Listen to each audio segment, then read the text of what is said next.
السلام علیکم ورحمۃ اللہ وبرکاتہ۔ آپ دیکھ رہے ہیں ڈرائیور کی ڈائری، قسط نمبر 29۔ دشمن کو زندہ گرفتار کر لیا۔ پردیس میں ڈرائیونگ کرتے ہوئے ایک بات سمجھ میں آ گئی ہے کہ انسان جہاں بھی جائے اس کی اصل فطرت زیادہ دیر چھپی نہیں رہ سکتی۔ انسان چاہے گاڑی میں بیٹھا ہو، دفتر میں بیٹھا ہو یا پھر چائے کی میز پر بیٹھا ہو۔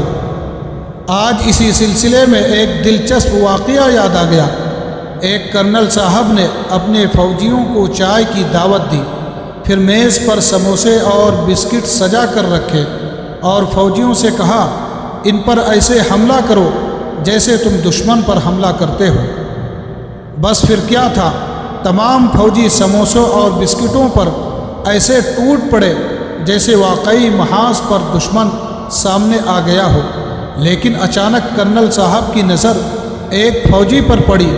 وہ سموسے اور بسکٹ کھانے کی بجائے اپنی جیب میں ڈال رہا تھا۔ کرنل صاحب نے حیرت سے پوچھا، یہ تم کیا کر رہے ہو؟ فوجی نے بڑی اطمینان سے جواب دیا، سر میں دشمن کو زندہ گرفتار کر رہا ہوں تاکہ یہ دشمن بعد میں ہمارے کام آ سکے۔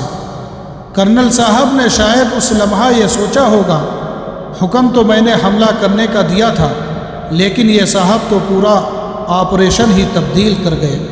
ویسے ڈرائیور کی زندگی بھی کچھ اسی طرح ہے۔ ہمیں راستے میں طرح طرح کے لوگ ملتے ہیں۔ کوئی وقت کی پابندی سے متاثر کرتا ہے، کوئی اپنی حاضر جوابی سے، اور کوئی ایسے جواب دے جاتا ہے کہ سارا دن یاد رہتا ہے۔